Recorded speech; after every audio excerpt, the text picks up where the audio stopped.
फिर जामिनी के दरवाजा बंद करने की आवाज आई। जामिनी अपने रूम में चली गई है या नहीं ये तसल्ली करने के लिए मीनू ने जैसे ही अपने की होल से दरवाजे के उस पार झांका तो की होल के दूसरी तरफ से एक आंख को खुद के ही रूम के अंदर देखता हुआ पाया। उस आंख की पुतली इंसानों जैसी नहीं थी। उस आंख की पुतली गहरे लाल रंग की थी, जैसे खून से भरी हुई हो। मीनू को लगा जैसे उसका सर घूम रहा है और वो बहुत जल्दी बेहोश होने वाली है। मीनू, मीनू उठ जाओ, लेट हो जाएगा ऑफिस के लिए। रीमा की आवाज से मीनू जाग गई। उठते ही उसको कल रात को देखी हुई सारी घटनाएं एक बुरे सपने जैसी लगने लगी। क्या हुआ था कल रात?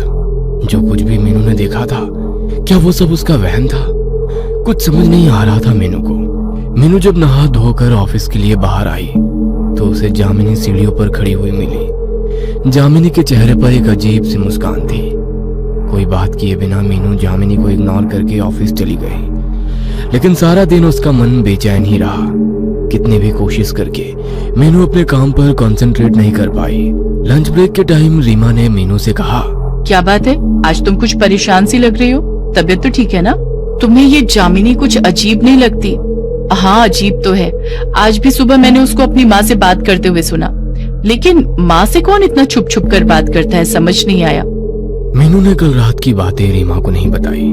ऑफिस का काम खत्म करके मीनू उस दिन घर वापस आ गई। रीमा अपने मौसी के पास गई थी तो आज तीसरे माले पर बस मीनू और जामिनी ही थी। खाना बनाने का आज मन नहीं था, इसलिए मीनू ने रोटी सब्जी खरीद लिया था। वो किचन में अपना खाना परोसी रही थी कि तभी उसका फोन बजा। पापा का कॉल था। हाँ पापा, बोलिए। बेटा, सब ठीक है ना? नई रूममेट से दोस्ती हुई? नहीं, वो उतनी बात नहीं करती। हाँ, मकान मालिक ने बताया मुझे। बेचारी, तुम और रीमा उसका थोड़ा ख्याल रखना बेटा। किसी के बुरे दिन में साथ देना दोस्तों का काम होता है। हम दोस्त नहीं है पापा, लेकिन आप क्या बात कर रहे हो? क्या बुरा है जामिनी के साथ? अरे बेटा, कुछ ही महीनों पहले उसकी माँ गुजर गई। अपनी माँ के सिवा और कोई नहीं था उसका इस दुनिया में। मकान मालिक भी बहुत दुख के साथ बता रहे थे। थोड़ा ध्यान रखना उसका बेटा, ठीक है ना? मीनू के हाथ से उसका फोन गिर गया।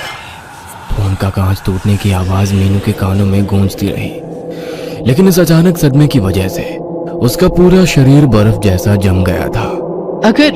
अगर जामिनी की माँ को मरे हुए महीनों हो चुके हैं तो फिर जामिनी फोन पर अपनी माँ से कैसे बात करती है?